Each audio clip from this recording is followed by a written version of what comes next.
enough of that stuff. Let's get on with the actual stuff you paid to learn. Yeah. Um, so I asked you, class, in what ways did material culture or material conditions contribute to European fragmentation and Chinese unification in the High Middle Ages? Let's start with maybe the easiest part of the question. What's the High Middle Ages? 10 to 1300. Yeah, right. The Middle Ages, we said. Yeah. Cool. So what did you come up with? What material culture, what material conditions helped contribute to fragmentation and unification on like the two ends of that Silk Road map? Let's go with low-hanging fruit here, specifically as it relates to Europe. You know, ability to create much more fertile farmland in the north, whereas it seems like during the period of Roman rule, there was a lot more agricultural power centered in southern region. Fantastic. All right. So in your answers, did you say one or both of these things?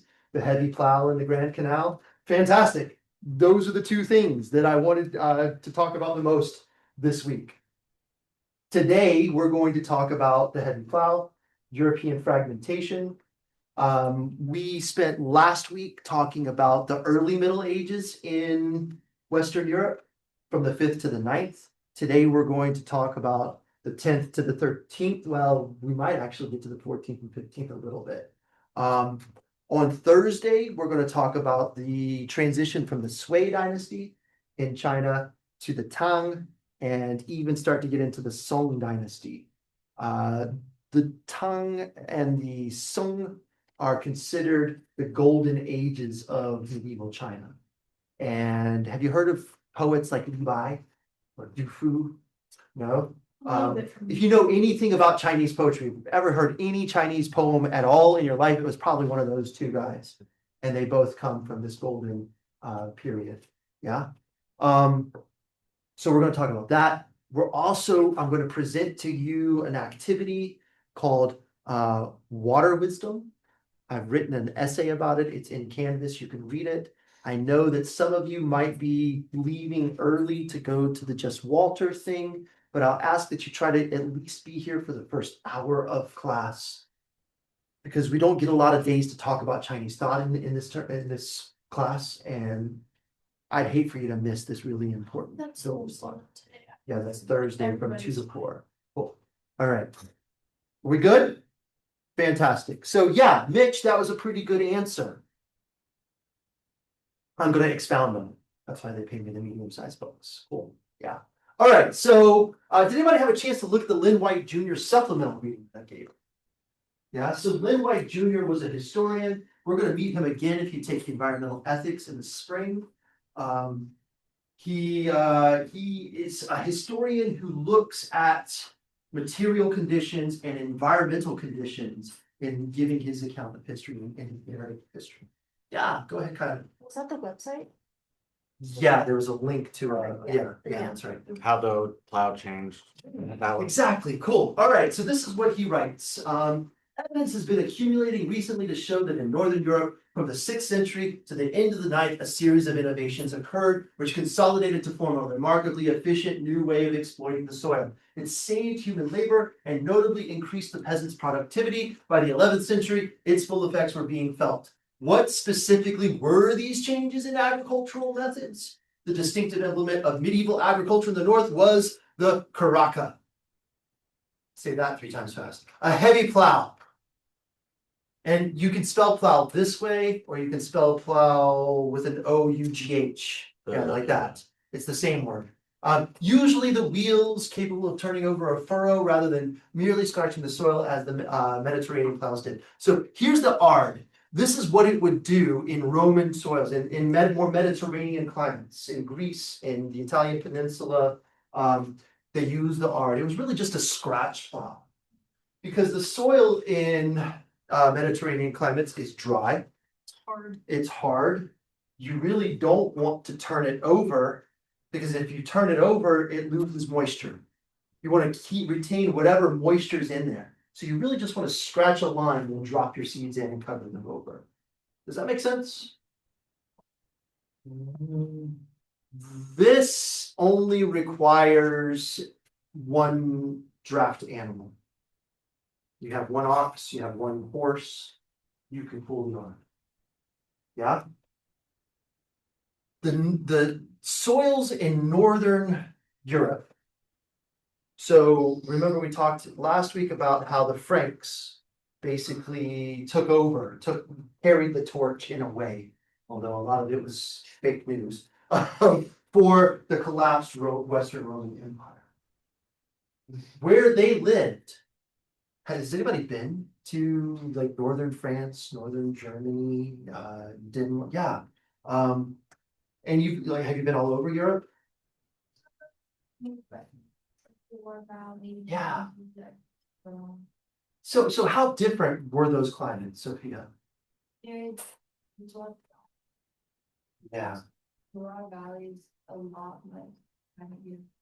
Yeah. And the soil there is much thicker, Yeah. it's wetter, it has more rocks. Have you ever tried to, so I live in North Spokane, Oh, digging? at the base of the 5 Mile Okay. plain, Mm. yeah. And when we moved into this house, we wanted to put a fence in the front yard because we had small kids and we didn't want them running out into traffic. Yeah. It's not a good idea usually. So I tried to start digging post holes to put in this fence, because in Florida, right, Yeah. I had experience, I built lots of fences in Florida, so Yeah. I hit a basalt rock. Immediately. Right, then I had to dig it up, and it turned out it was like this big. Yeah, they're Right, and I was like, tying straps around it and like using a car. this, right, because I couldn't pull it like just up with my brute strength.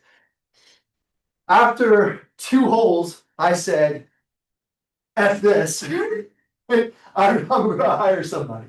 And we hired a guy, he came out with Excavator? auger, Okay. right? But not the hand, because I'd seen like the handheld ones. Uh-huh. He had one that was motorized, Uh-huh. right? Yeah, and it came in on wheels. And it was like, whoa! And as it's churning, it's basically a giant screw, Yeah. right, going down, and it's pulling up these giant rocks. I mean, basically tiny boulders, right, out of the ground. And I'm like, yeah, I would have never gotten this done. So that's the kind of soil that they have in Northern Europe.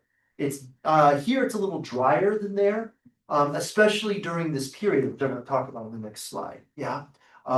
So rocky, dense, thick, you're not going to be able to get a scratch plow through there. Yeah. So the moldboard plow came into Europe. From where? China. Yeah, that's right. The Chinese had invented it, and it came across the Silk Road, and it was brought in probably by the Magyars, a semi-nomadic group that settled in Hungary. So they're often called the Hungarians, although the political state that we know now is not the same as the ethnic group. Cool. All right, so you can see what the ground looks like up here with the Ard. Now look at the moldboard plow and what it does to the ground. It turns the soil over. What's the use of turning soil over? So my mom's a big gardener, Okay, like crazy. Like we have to like put sand in the soil for her dahlias. Like it's a big deal. yeah, And so she has one of the things that you use for a garden where it has 2 handles, like a bike handle, and it goes down, and it's like it's almost like a whisk for the soil. You turn it, stir it, yeah. and it helps get the deeper nutrients that the worms have been using, because we put worms in there too, and all of the soil that seeps through and doesn't get to the shallow plant roots, it turns it back over to the top, so you can cultivate seeds better. Have you ever seen Look this? at my- Have you like dug deep enough to where you get down to the really like black earth? Yeah. Right, It's yeah. it's Yeah. like cold. It's and- cold and it's like, ooh, and it smells like this, has this very I love that smell. Some people think it smells My gross. mom loves it. Right, I love that smell. Like getting potting soil, right? Yeah. The organic stuff, right? Oh yeah, right. My wife's like, that's mostly manure. I'm like, I don't care, right? Yeah. So anyway, like that stuff. It turns out it's worm poop, right? Yeah. And mushroom poop, And right? just like all the different things that go on Yeah. down there. And they're breaking down and turning all that organic matter into nutrients that can be pulled back up. So turning the soil over gives all those nutrients, pulls all those nutrients from the deep soil up to the surface. That's good. That's one thing. There's more services that this performs. Sophia. Sort of we have a cabin and we have a worm box for fishing. The soil is literally paste. Yeah, Mhm. it's Like, amazing, so right? rich. Yeah, that's so cool. Yeah, Chris. How does it deal with the rocks? So Like- this is iron. Okay, Really, it's steel.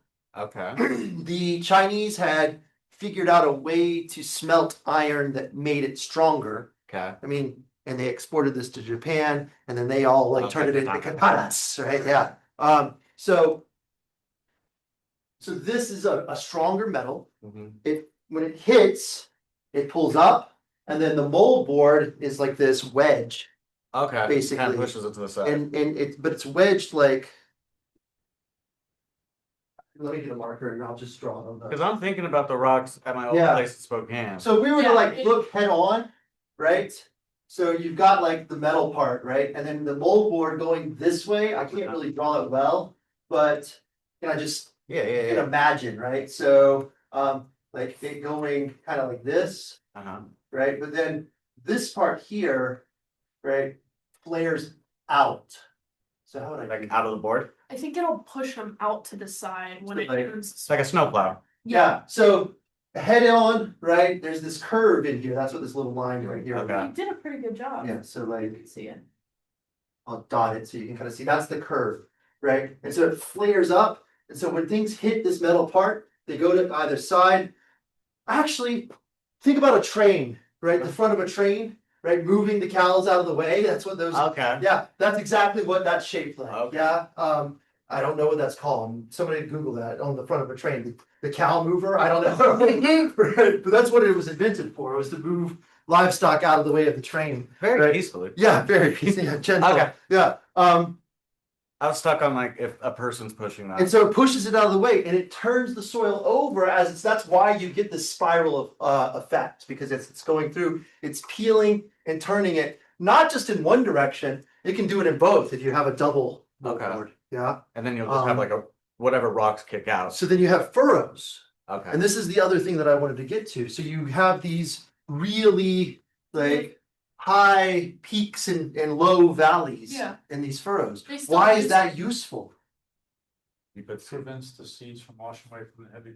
Okay, yeah, so if you plant your seeds up in here at the peaks, where all that's really pasty soil is now at the top of the mound. So you plant your seed up there, and when the rains come, the water goes into the into the valleys of the furrow, right? Runs off and runs out. You're basically digging little ditches on each side of your Okay. row of seeds. Does that make sense? Yeah. So that's why it was useful.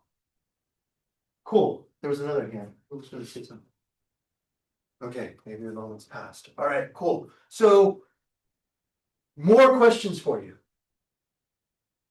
The soil's dense, it's muddy, it's rocky. What do you think pulling it was like? Cows. Arduous. Oxen Yeah.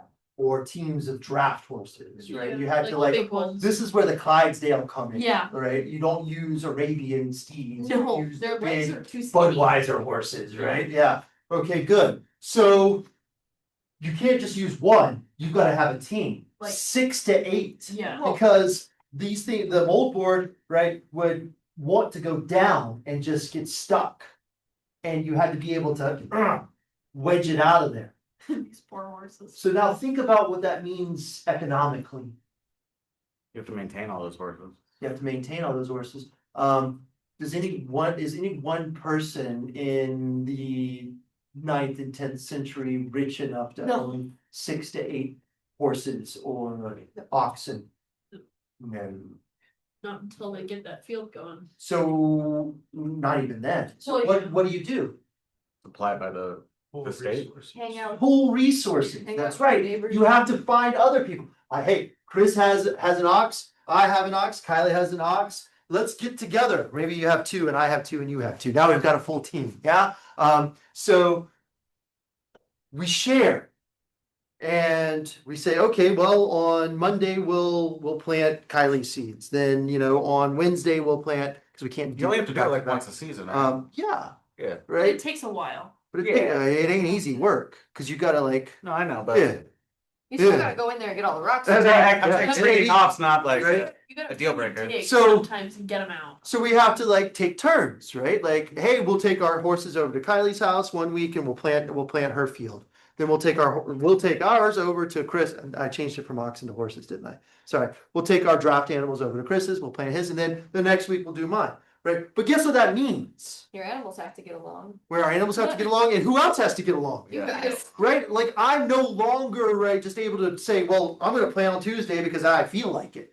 I now have to negotiate and agree, come to terms with the other people who I've pooled my resources with.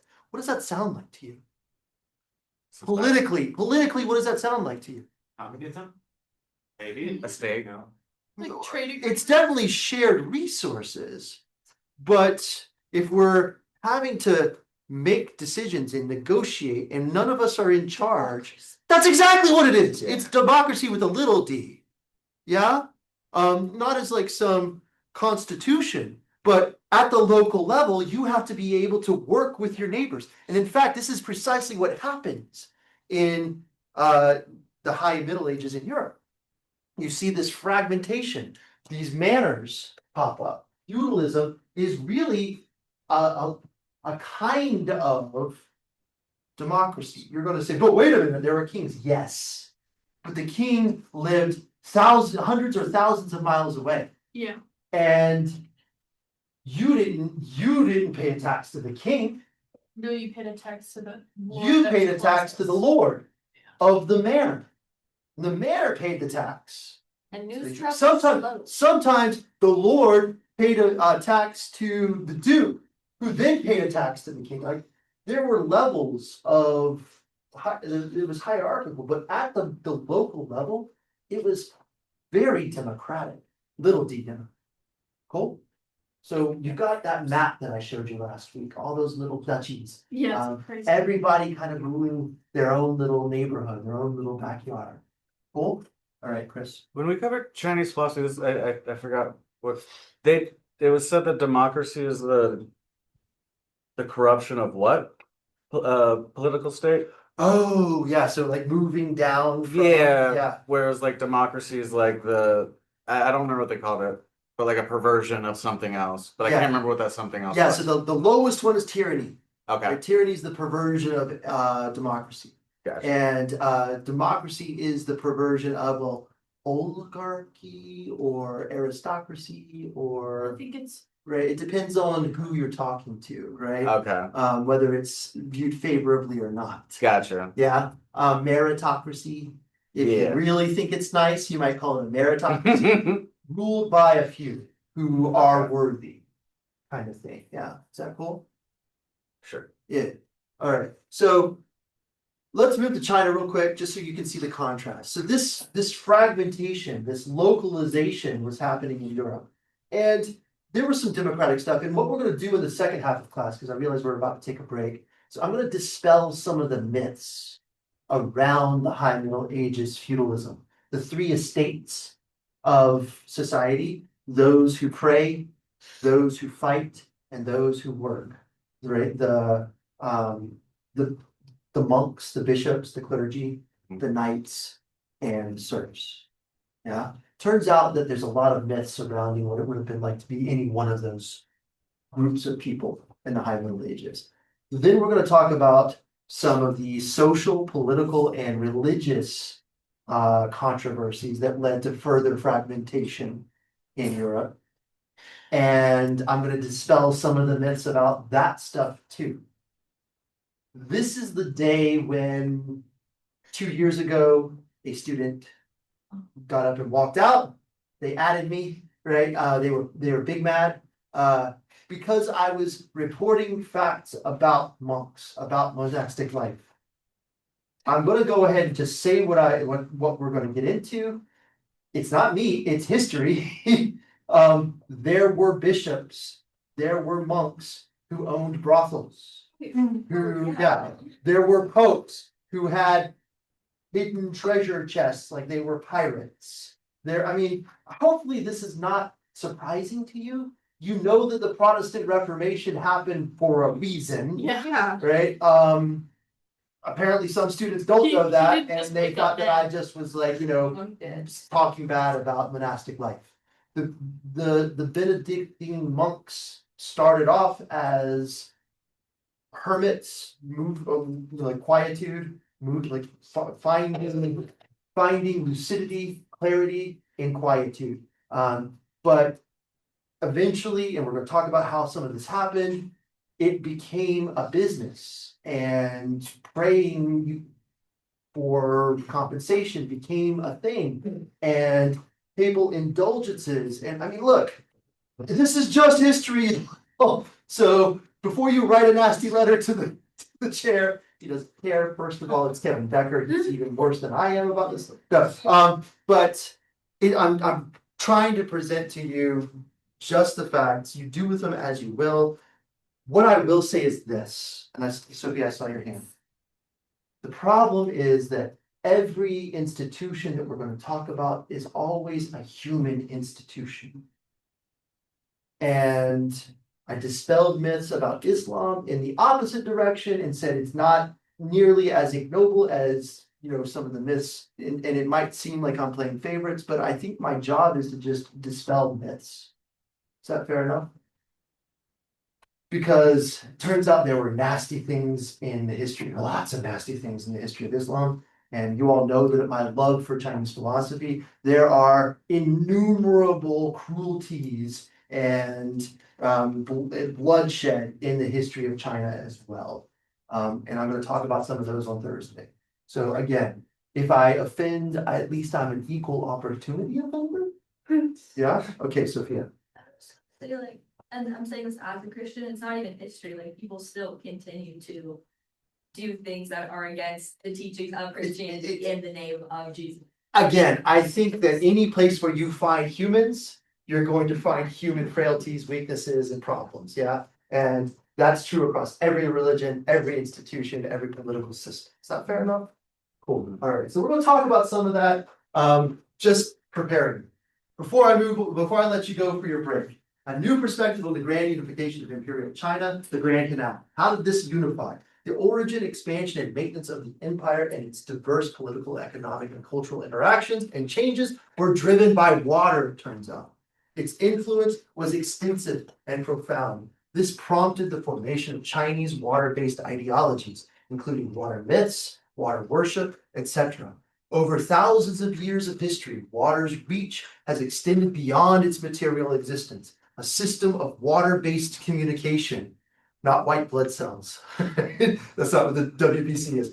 Developed within the empire since its beginning as an agricultural civilization. Compared with the West, the most extraordinary thing about China's history is that after the collapse of the great dynasties, it has been able to rebuild and reunite repeatedly. Water-based ideologies provided this shared cultural identity, which supported this unification. So the Sui builds the Grand Canal and then it collapses because it turns out this huge infrastructure project was one of the cruelest things ever done to humanity. It was effectively a genocidal moment to build the Grand Canal, 1,600 miles. I want you to imagine us digging a canal, I say us, the United States, digging a canal from New York to Miami. Yeah, and I'm not talking about some little Panama Canal, right, barely broad enough to fit one boat. I'm talking about something as broad as the Mississippi River in places. Massive. The paperwork would be held. And it's estimated that somewhere, like they had probably 6 million workers working on this during the Sui dynasty, and probably up to half of them died on the job site. Did they get buried in the canal? And the banks of the canal are built around the skeletons of the dead workers. Nutrient rich. What's that? It's nutrient rich. Yeah, that's right. Yeah. Okay, that's what I'm gonna look at it. So again, there is horrible stuff, right, in all of this. And yet, the effect that it had, what's strange is that after this horrific thing, right, the Sui lost the mandate of heaven, the people rose up, right, and the Tang Dynasty quickly fills that power vacuum and benefited from the completion of this infrastructure. And that dynasty thrived. And then eventually it hit a stopping point. And it didn't fracture, kind of didn't fracture again, right? The Song dynasty sprung up from those remnants. And then the Mongols come in and they become Sinicized, they become more Chinese in culture and language. And again, hangs together, it's unified. And then they get overthrown. And you get the Ming dynasty. And the Ming dynasty is basically just like a return to all things Han Chinese. And again, unification. How does one culture continuously have these breaking points and then reunify, right? In the same, like in a similar way, and the other on the other side of the map, the other end of the map, continue to splinter. That's what we want to talk about when we come back. Yes, Chris. Does water-based communication mean a way of communicating about water or communicating via water? Yes. How do you communicate? I'm 14. I'm like, oh. Okay, everybody, let's talk about. Yes, No, dark let's was kind of talk like a about- reemergence of like old school woke 1.0. So if you had a chance to look at the reading in any detail, right, you would have seen Wallach talking about basically this. This is, I'm just kind of summarizing here. So I'm going to go through this pretty quickly. I like this picture on the right. It gives you kind of a sense of what it would have looked like in one of these little fiefdoms, in one of these little manors. Public power held in private lands. I want it to be clear, right? I said private lands, but I meant private hands. The lands, the reason I said lands is because the lands actually were the king. Nobody owned any land. You were there by the grace of the king. Even the Lord. The Lord built the castle, and as long as he continued to give his loyalty to the king, he was allowed to stay there. This is why anybody watch Game of Thrones? This is why the king can take away a castle from a lord and give it to somebody else. Like Harrenhal keeps changing hands, Like in even though it's like a Game of melted Thrones. like cesspool. Yeah. Yeah. Anyway, so that's like the king owns everything. The Lord's just there as long as he is staying loyal, paying what's the fealty, right? As long as he's giving his fealty. So a result of no strong central government, as long as the money flowed uphill to the king didn't really care what was happening at the local level. Isn't that? Yeah, a grant of land was called a fief. Fiefs were typically broken up into large farming estates known as manors. Right, so you might have, right, again, the local lord, the lord of the manor, and then, right, the duke of the region. Again, this is that hierarchy. So again, I'm going to use Game of Thrones because I just feel like it's the only cultural, like recent cultural touchstone that you might have. So the Starks are wardens in the north, and their bannermen all give their fealty to the Starks, who gives his fealty to the king, king of the seven kingdoms. It's his fealty once removed. Yeah. So when the Starks finally declare war against the Red Keep, and do you know this? I've never, no. Yeah. That's So okay. the king of the seven realms, the Starks declare war against that. There's a question of whether the Bannermen are going to break faith with the Starks to keep faith with the king, or if they're going to join the Starks in the rebellion. So you can see how this kind of web of fealty relationships was complex. It was constant, it was dynamic, it was constantly changing. Stressful.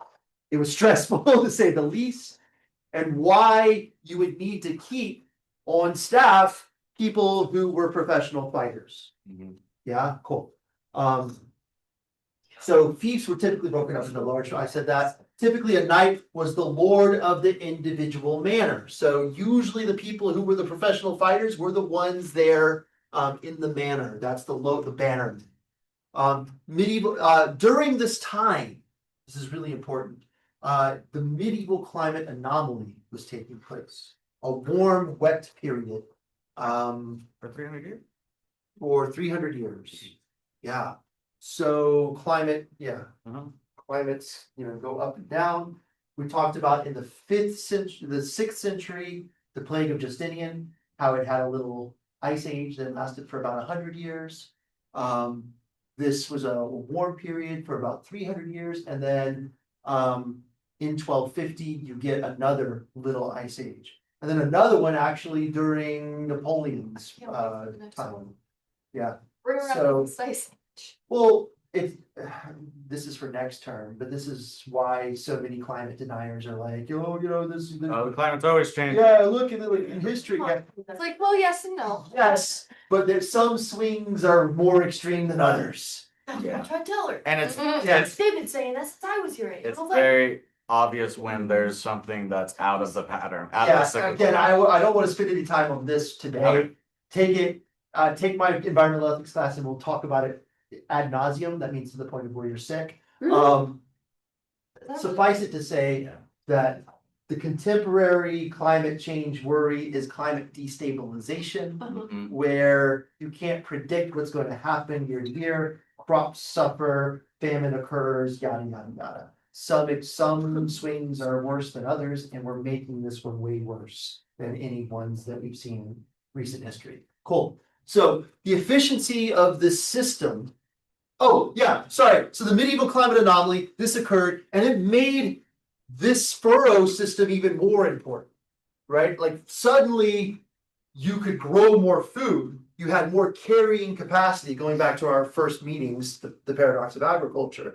You could grow more, you could grow different kinds of foods that you wouldn't normally grow in Northern Europe. The growing zone shifted towards the north. So this is why, like, I love bananas and avocados and oranges, but I can't plant any of those in my yard because I live in Spokane now, not Florida. When I was in grad school, I walked out of my condo. Right? I'd go and grab an orange off the tree and a grapefruit off the other tree in the backyard of my condo, right? And I'd go to school. I didn't have to pay for breakfast. Now I can grow service berries. And I have a cherry tree, but the stupid squirrels Crab and the apple. deer You can get crab apple. eat the shit out of them before I get any. I've gotten one cherry in 10 years of living there. I've gotten one cherry before, right? Yeah. And then crab apples, which I don't really like, They're not but no, but I nobody likes have them, crab apples. right? So I just Walnuts. here. Oh no, I was in I'm California. allergic to In walnuts. California, we have walnuts. a Yeah. lot. So anyway, okay. This is too many anecdotes. All right, so the efficiency was not a hallmark of European agriculture. Or sorry, efficiency was not a hallmark of European agriculture. Even during the warm and stable MCA, crop failures and famine were common. Most families could not produce enough to feed themselves, let alone sell to the market. The only reliable way to make more food was to work more land.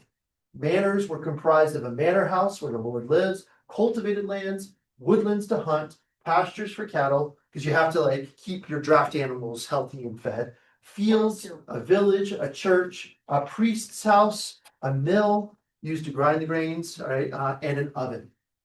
So that's basically what you've got. Now, this is a little bit misleading, this picture, because the fields would not be the way that you picture fields or the way that they would have existed in the Roman times even. You think of this nice big rectangular or square plot of land, or if you're flying like in an airplane from here to Seattle, you can look at central Washington and you see everything's in circles, Yeah. right? Because it's easier to, That's why sprinklers go. yeah, the sprinkler can go in a circle like That's that. if it's Yeah, cute. that's not the way that these fields were planted.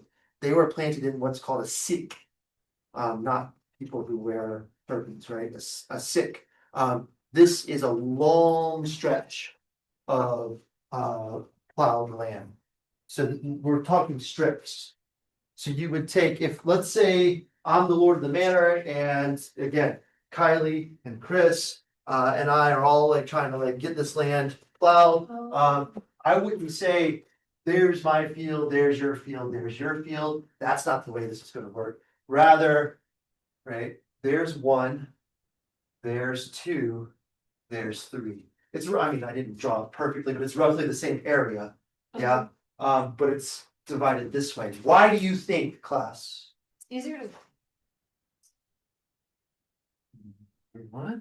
What is it? Well, I started talking, then I was like, Sorry, it's not my it's turn hand today. motion, and I don't know what that means. She caught herself. It's easier for the animals to go in a straight line than it is to constantly loop them If you back have around. 8 draft animals Yeah, with this big, giant ginormous board ass. plow, and like, you can't go back and forth, back and forth, and back and forth the way you can with a tractor. Turning is an all-day affair. So the less you have to turn, the better.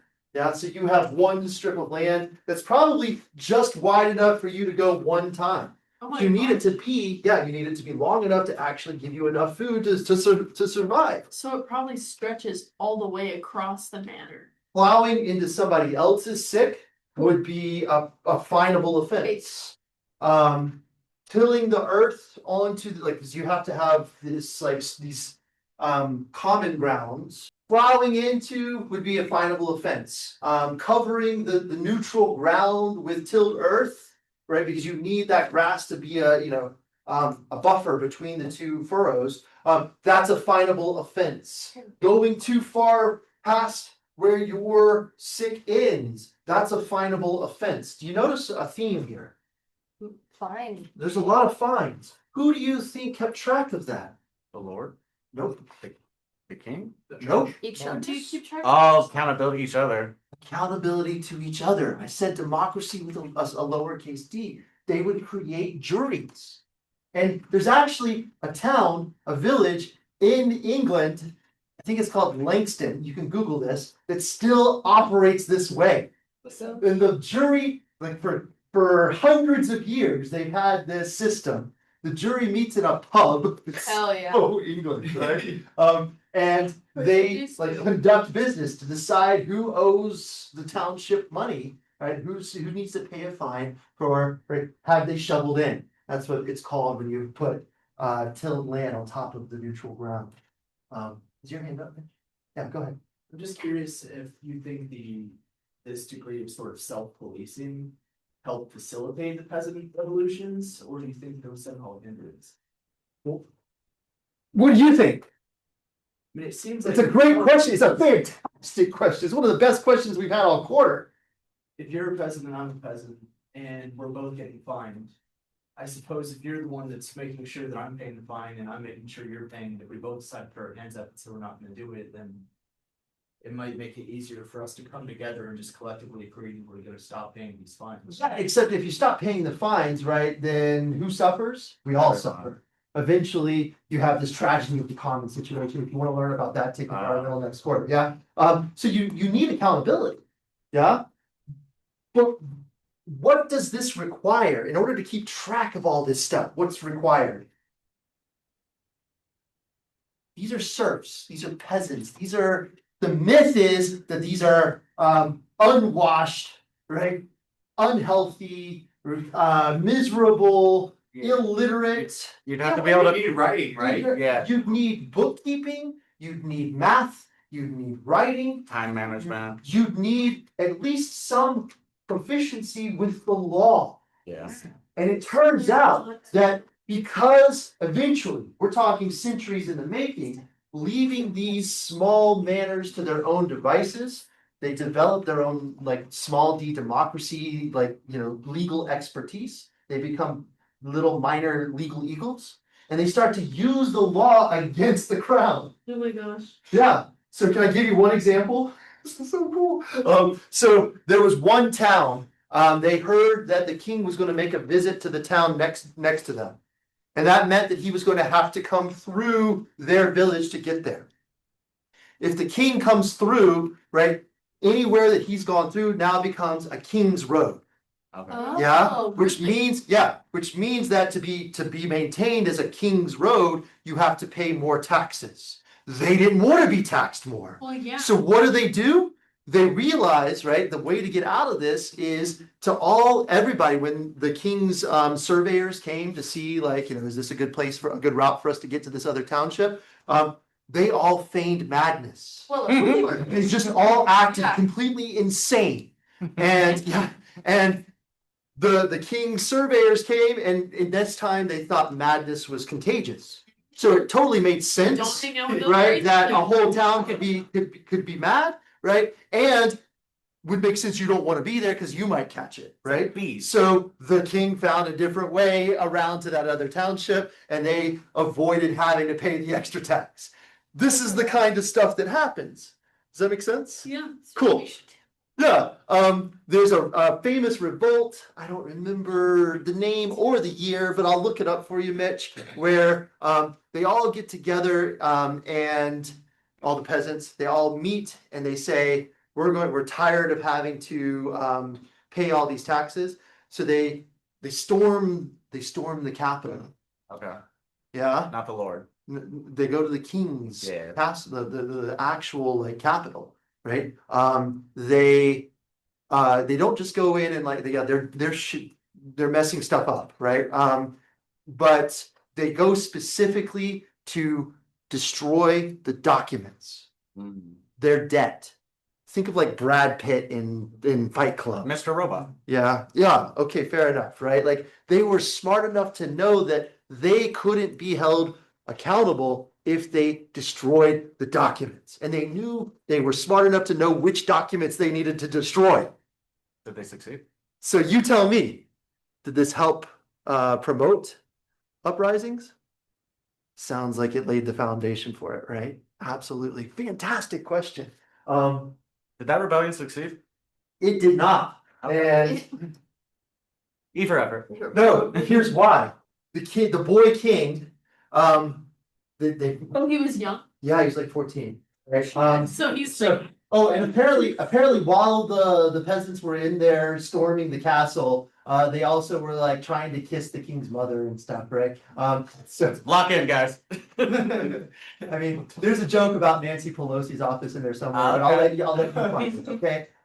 So anyway, the two forces, the king is talking to the from a barge in the river, he's talking to the rebels. And they all like he convinces them to like, I'll hear your demands later, right? And then eventually they meet on the battlefield, and the forces are like, lined up, and the peasants are like, saying, we need a leader, right? And the king runs out and he says, I will be your leader, follow me against the crown, right? Yeah, which is strange. And he's basically saying, yeah, I'm going to hear all of your demands. I'm on your side, right? I'm for the people. And so they all like are hooray. And I think it's, I don't even want to guess. So the people believe the king that they've won their demands. They all go home. And then the king says, haha, just kidding. You're all dead. And he sends out troops to round up the ringleaders and actually burns them at the stake, I believe. holy shit. Sounds about right. So that's how it wasn't successful. They got tricked. Yeah, Yeah. Idiots. good idea though. Yeah, good idea. All right, cool. So let me get to. Anything to keep that little tree alive over there. I'll tell you where you can find out more information about this stuff. I have it linked here in the slideshow. All right. So what this amounts to is a kind of protection and organization, a social web of reciprocal relationships. An exchange of land for protection, external threats, limited trade. You can see the Vikings from the north, the Magyars from the east, and the Muslim forces from the south are putting pressure. So you need to have walls, you need to have castles, you need to have forts that you can all hide behind whenever the foreign raiders arrive, and you need to be able to strike your banners quickly to mobilize a large fighting force. Cool. People became more isolated and self-sufficient because of this. Political and social systems were based on mutual obligations, the system of extreme political decentralization. I think that's abundantly clear by now. Yes, that's what life was like. So over here, right, you can see this, the manorialism is the economic system, the feudalism is the political system, right? Together, you get this kind of cooperation and mutual obligation relationship. You've got the king at the top, right?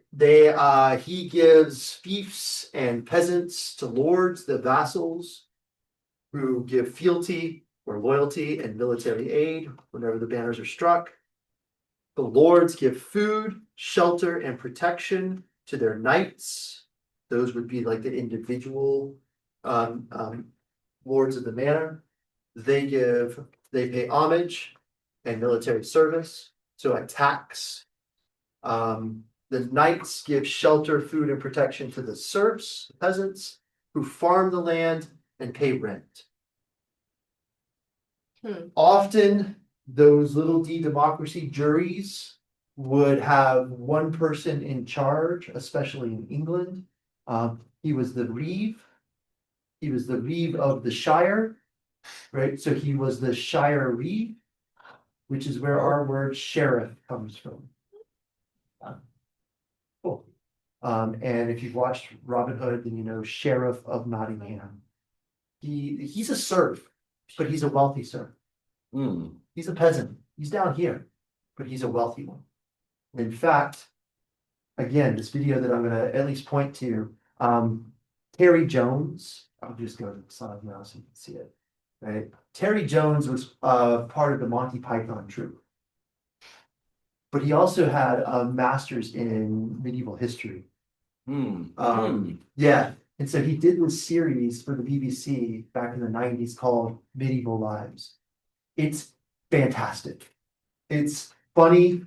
It's pretty accurate because and he gets to go into actual museums and they let him handle the documents and the artifacts. I mean, obviously with latex gloves, because he's a trained historian, he's got the credential to do this kind of work. So you're getting a kind of Monty Python-esque historical documentary series. It's just fantastic. And it's very British. The humor that they use is very like British humor. So if you're into that sort of thing, you'll love it. If you hate it, maybe avoid it. So here's that idea again, the three estates. The king appointed by God rules over everyone. The first estate are those who pray, the clergy. The second estate are those who fight, the nobility, the knights. And then the third estate are those who work, peasants, serfs, and others. Can I now dispel some myths about these three estates? So the first one is the peasant perspective. The myth is that they were downtrodden and dead at 30. Michael, you mentioned this in a previous meeting, that people in this time may have had it better than the lower classes during the Roman Empire. Yeah, they were healthier, they lived longer. In fact, they had 80 holy days off per year. Wow. Woohoo. More than modern workers by a large, Substantial amount. Substantial amount, almost 10 times as many. How many national holidays do we have? I think it's like 10. Yeah. Universally celebrated. Self-governance via court-leet juries, which is what I already told you about. Their diet did not consist of any sugar, so they had actually good teeth, although they did have chronic halitosis, which it turns out was grounds for divorce. A woman could divorce her husband if she could show that he had chronic halitosis. It's hard to get past that. It's pretty awesome though. Yeah. It shows that like, this wasn't just like a life of misery and suffering. They had, at least enough wherewithal to realize I don't want to live with somebody with bad breath. Yeah, if that's one of your problems, you're doing okay. Yeah, right. Like I don't know if I'd call it first world problems, No, but it's like adjacent, right? Yeah. Okay. And then the feudal burden meant that labor that they were exchanging for shelter and food with the knight was really only 50 to 60 days of labor. Yeah. Wow. So by modern standards, and this was in the nineties when Terry Jones was doing this, he compared it. He said to work off the rent and the tax that you have to pay in a modern society, you have to work over 80 days just to break even on rent and tax. So we work more under the capitalist, and I'm sure it's higher now. Yeah. Inflation has significantly increased. And that. wages stagnate. Yeah. Well, to be a little hopeful at part to that, Congress did pass some laws to lower housing costs. Yeah, so we'll Like- see. Like yesterday. Yeah, How so fast did you- let's hope, right? Yeah, I suspect that it's still not gonna come down to the total burden, right, of 50 to 60 days. Not at all. But it's, Not at yeah, all, all right, but it might be. so the heavy plow, I don't wanna get there yet, I wanna go. Yeah, the heavy plow created wealth and opportunity in Northern Europe. Peasants and serfs made up nearly 90% of the population. So 90% of the population are these people. But life wasn't nearly as nasty, brutish, and short as Thomas Hobbes would have you believe. Yeah. Seems pretty chill. You also have like an amazing sense of community, I imagine. Yeah, absolutely. Yeah. So the year 1000, you can see population distribution. I wanted you to see here how the population boom happens up in here in Northern Europe. Faster than it does in other areas, yeah. Of course, then the Black Death happens Okay. and That's, things go, everything gets Not really. lower in 1400. But then it starts to, right, pop up again, still in the northern part, yeah. All right, how about the knight? So the myth is that you have chivalry as a noble code, the courtly love, the knight and the damsel in distress dropping her handkerchief and him laying his cape over the mud puddle. All that Landau and Roland stuff that we talked about last week. The reality is that war was a business. Knights like Sir John Hawkwood were mercenaries. The Company of the Star looted the Pope's own lands. Violence was a currency. I don't want to say it was exactly like mafia protection, but it had a lot of similarities. That's a nice manner you got there. Shame if anything happened to you. And then those who pray. I mentioned this, the commercialization of prayer, monasteries became corporate franchises, industrial power. In some townships, it was the monastery that held all political domain. The Avignon papacy was a palace of paranoia with gold hidden under floorboards. Sin was offset by purchasing prayer. So pretty early on, the Pope had declared that if you wanted to have penance, if you wanted to repent for the killing of another human being, you needed to repent for 112 days. William the Conqueror killed so many people in the Norman invasion that he would have to pray for 3,300 years to be absolved of all the death at his hands. Right. So what do? You farm it out. You hire. If you're wealthy enough, you pay monks to pray for you. In fact, rich aristocrats would bequeath their riches to the monastery in return for them continuing to pray for them after their death, so that they don't get stuck in purgatory. That's crazy. Where's the philosophers during all this? Interesting. Yeah. So you can see how this why farm it out to monks, first of all? Let's just start there. Why do you think it was the monks that got Because they're the most, That's all they do. they're the most connected. exactly? Yeah. That's it. You don't go to the bishops, you don't go to the Pope himself, you go to the monks because their pure lifestyle gives them a closer connection with God. So really, it was their lifestyle that gave them the notoriety, to give them the riches that ultimately led to the downfall of their lifestyle. It's funny because you just don't from what you learn, like in world history and stuff, you don't picture monks as rich. Right, Yeah, yeah, you get like Friar Tuck, yeah. yeah, Did they And Robin Hood. you know, the vow of poverty that, you know, Sure. also wasn't really happening. Sure. So So it also helps explain why there are so many different monastic orders. yeah, Because one group would become wealthy, right? And others would say, whoa, they're no longer living the straight and narrow. Let's go out and like start our own order, right? And get back to basics. But then They get money. they get money, Yeah. right? Whoa, right now they're no longer, let's get back to basics. And then, right, you get effectively all these different orders who fall under the same, right, paradox. Kylie first, you had your hand up. I mean, 'cause nowadays,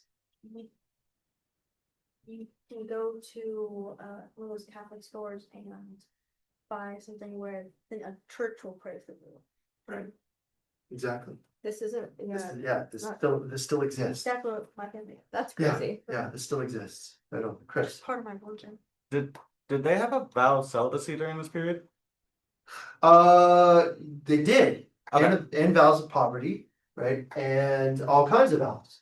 But the problem with monks is that they're humans. No, I was just wondering to understand like the how the owning a brothel was seen. Because if there's no vow of celibacy, it kind of reduces like the weight of owning a brothel, Mm, just slightly. mm. So, look, I don't want to get into like all the dirty secrets of Yeah, no, I was monastic order, but I would say here's how I'll frame it. This started from a fairly noble, right, place. People wanted their sins to be forgiven. They wanted to repent. It was just a math problem. Yeah. Like they knew that they couldn't repent and by themselves. They needed help. It made sense to like call on the clergy. That's their job. and offer something Yeah. in return. Yeah, the issue with And you systemic. want and you appreciate it, so you want to offer something in return. Yeah. And also like tithing is part of like most religions. And so it's like you're not doing something deceitful intentionally. But what happens is it becomes institutionalized, and then you get a lot of corruption because people are corrupt. Whether they are people of the cloth or not. Right? And so that's what happens. And they owned brothels and they brewed beer and lots of stuff that we would consider not connected with monastic life at all. Well, Yeah. monks still brew beer. Dig. No, they still do. Like, Oh. there's like a brand of beer still brewed by like. Right on. It's ounce. Okay, There's lots of Fair enough. excess alcohol. right on. And like cheese production. So this is the first episode of that Terry Jones series called Medieval Lives, The Peasant. The second one I think is called I think it's The Peasant, The Monk, The Damsel, the Knight, The Philosopher, The King. I can't remember all of them, but you get the gist. All right, cool. All right, let's talk a little bit about destabilizing events in high to late Middle Ages in terms of social, political, and religious controversies. We have 30 minutes. This is probably just enough time to get this done. So first is the East-West Schism. I've already mentioned this a little bit. Yeah, this is the break between the Byzantine and the Western Roman faiths. So you get Greek Orthodox and Roman Catholicism as the result of this separation. Now, this was a schism that was centuries in the making. Part of it was because in Constantinople they were using Greek, and in Rome they were using Latin, and so there was a disconnect in being able to communicate with each other. But that's not the only part of it. It also has to do with who holds power, who like divine power and secular power. Debates about like theological debates, liturgical debates, all that stuff. But yeah, the language barrier didn't help. Michelle. Well, the things when I was reading, it was saying that like the monks were in charge of all of the record keeping, and so if like people were paying the monks to pray for that, couldn't they, and they weren't holding their vows, couldn't they also like pay them to write history differently? This is definitely happen. Yes. Yeah. History is written by winners, right? So how Or do we those know with that the what we're We don't know.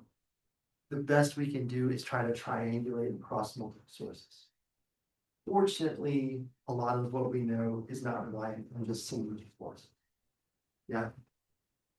Cool. So the Gregorian reform and the investiture controversy, I want to show you in this video because it's pretty funny and it'll help really, it'll do a better job than I can do of explaining what that's about.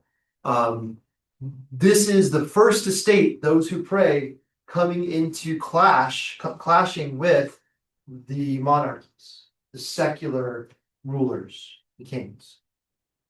The Norman invasion of England, the first four crusades. If there's time, I'll talk about the first and the fourth crusade. I'm going to save the third crusade. That's the one you all know. That's like Richard the Lionheart and Saladin and Robin Hood and Prince John and Philip II, the French conspirator. All that stuff is like around the third crusade. Where's So, Joan of Arc?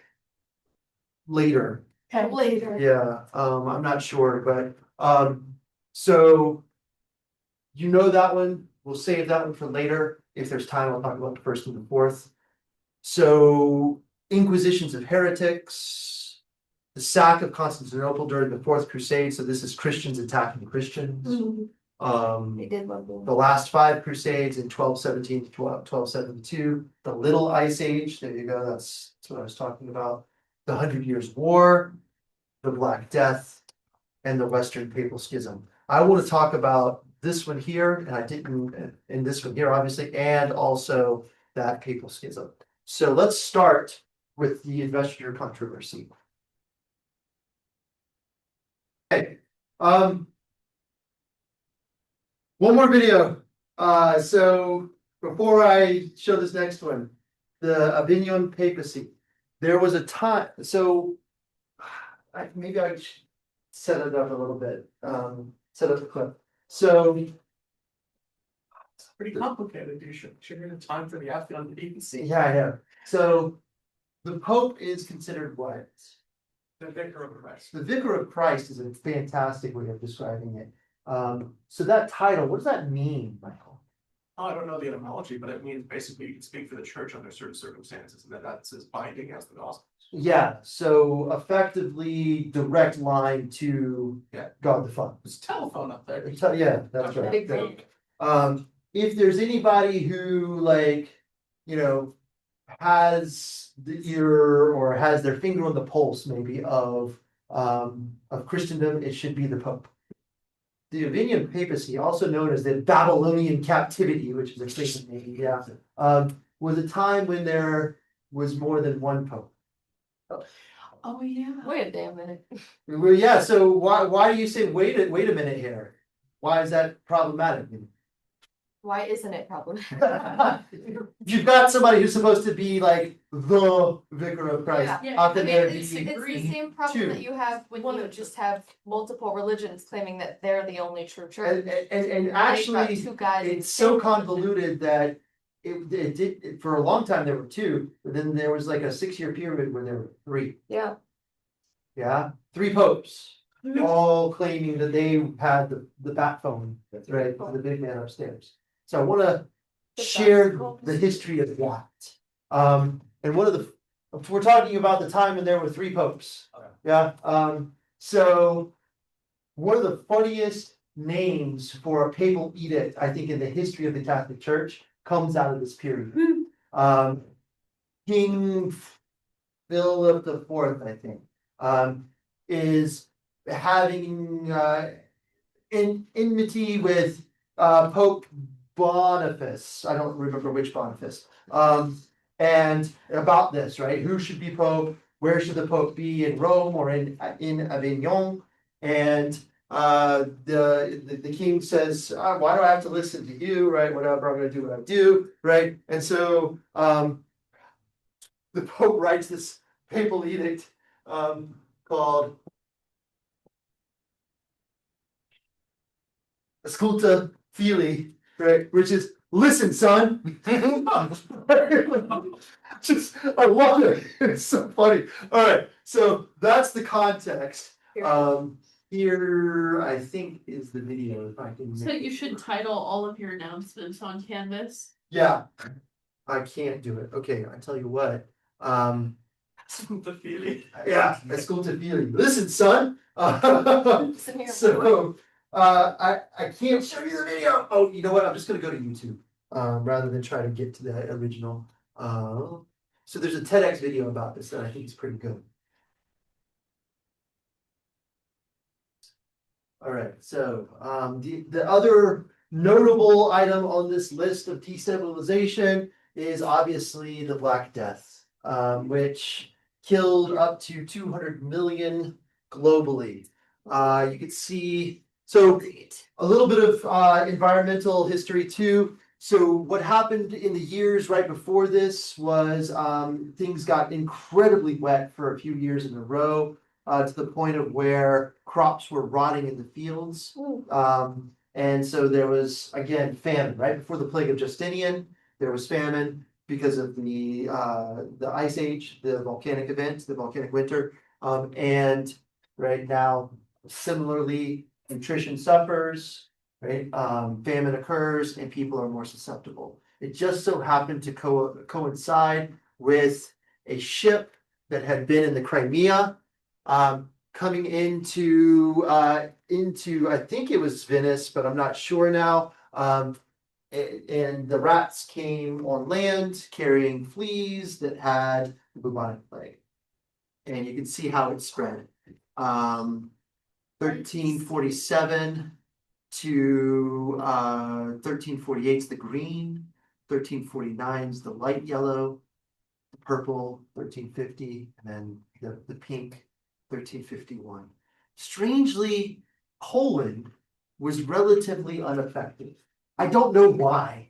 Somebody should Google that and find out why Poland was relatively unaffected. I'm really curious as to why that's the case. They went around it.